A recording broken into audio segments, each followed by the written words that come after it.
Singh sir के YouTube platform पर सभी दर्शकों का हार्दिक अभिनंदन है।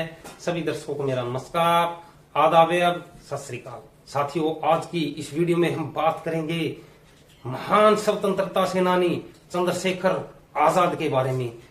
इस वीडियो को आप अंत तक देखिए। साथियों, चंद्रशेखर आजाद का जन्म मध्य प्रदेश के भावरा गांव में हुआ था, जो कि एक आदिवासी बाहुल्य क्षेत्र है। बचपन में चंद्रशेखर आजाद बच्चों के साथ धनुष बाण चलाते थे, तो इस कारण से बचपन में ही वो निशानेबाजी सीख गए थे।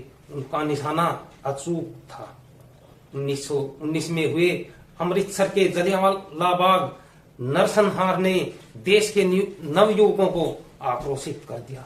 आजाद भी उस समय पढ़ाई करते थे, तो गांधी जी ने 1920 में असहयोग आंदोलन शुरू किया, तो तमाम छात्रों की तरह चंद्रशेखर भी आंदोलन के लिए सड़कों पर उतर गए। अपने विद्यालय के साथियों के जत्थे के साथ आंदोलन में भाग लेने के कारण पहली बार उन्हें गिरफ्तार कर लिया गया। तब उन्हें जज के सामने लाया गया, तो जज ने उनसे उनका नाम पूछा, तो उन्होंने जवाब दिया, मेरा नाम आजाद है, पिता का नाम स्वतंत्रता और घर मेरा जेल है। इन सब बातों को सुनकर के जज साहब भड़क गए और उन्हें पहली बार 15 करोड़ की सजा सुनाई गई।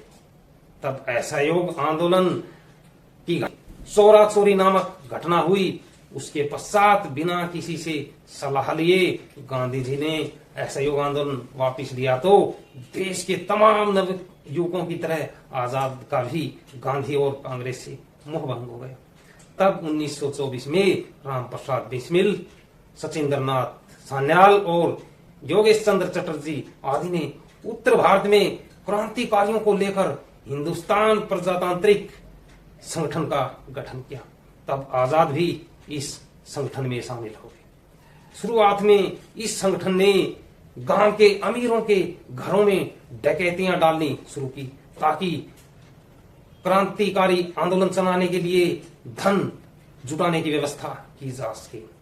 एक गांव में डकैती के दौरान गांव वालों ने इनके ऊपर हमला कर दिया। इस हमले में राम प्रसाद बिस्मिल, आजाद, चंद्रशेखर भी उसमें शामिल थे।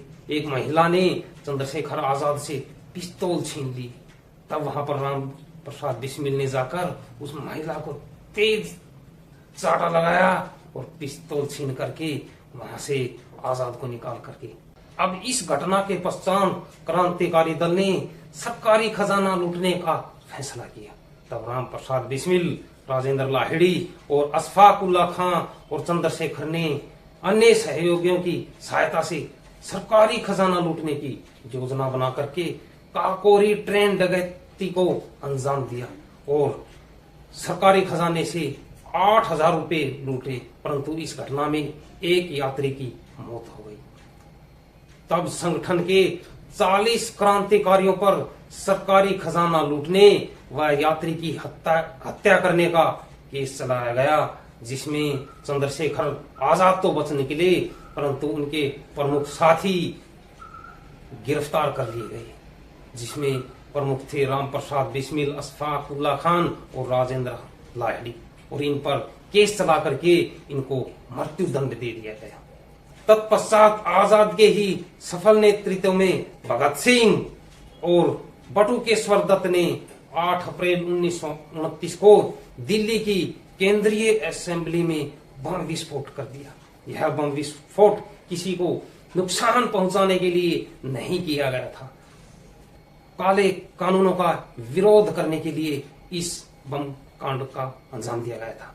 इस घटनाक्रम के पश्चात भगत सिंह, राजगुरु और सुखदेव को भी गिरफ्तार कर लिया गया और उन्हें सैंडर्स हत्याकांड और असेंबली बम कांड के जुर्म में फांसी की सजा सुना दी गई। इन तीनों की सजा कम करवाने के लिए आजाद ने काफी प्रयास किया और वो पंडित जवाहरलाल नेहरू से भी मिले। इसी सिलसिले में एक दिन 27 मार्च 1931 को अल्फ्रेड पार्क में अपने मित्र के साथ यंत्रणा कर रहे थे, तभी कर्नलगंज की पुलिस ने उन्हें चारों तरफ से घेर लिया और उनके ऊपर हमला कर दिया। परंतु चंद्रशेखर आजाद ने भी बहादुरी से अंग्रेज सैनिकों का डटकर सामना किया और कई अंग्रेजों को मौत के घाट भी उतार दिया। धीरे धीरे चंद्रशेखर आजाद की गोलियां खत्म होने लगी। तब जब एक गोली बची तो उन्होंने अंग्रेजों से मरने की बजाय खुद पर ही गोली चला दी। वो अंग्रेजों के हाथों नहीं मरना चाहते थे, वो कहते थे मैं आजाद हूं और आजाद ही रहूंगा। तो ऐसे महान क्रांतिकारी चंद्रशेखर आजाद के जीवन से साथियों हमें भी प्रेरणा लेनी चाहिए। साथियों, मैंने चंद्रशेखर आजाद के जीवन के बारे में आपको बताने का प्रयास किया। अगर आपको ये मेरा वीडियो पसंद आया तो अपने दोस्तों के साथ शेयर कीजिए और मेरे चैनल पे आप नए हैं तो मोटिवेशनल वीडियो देखने के लिए इस चैनल को भी सब्सक्राइब कीजिए। धन्यवाद साथियों।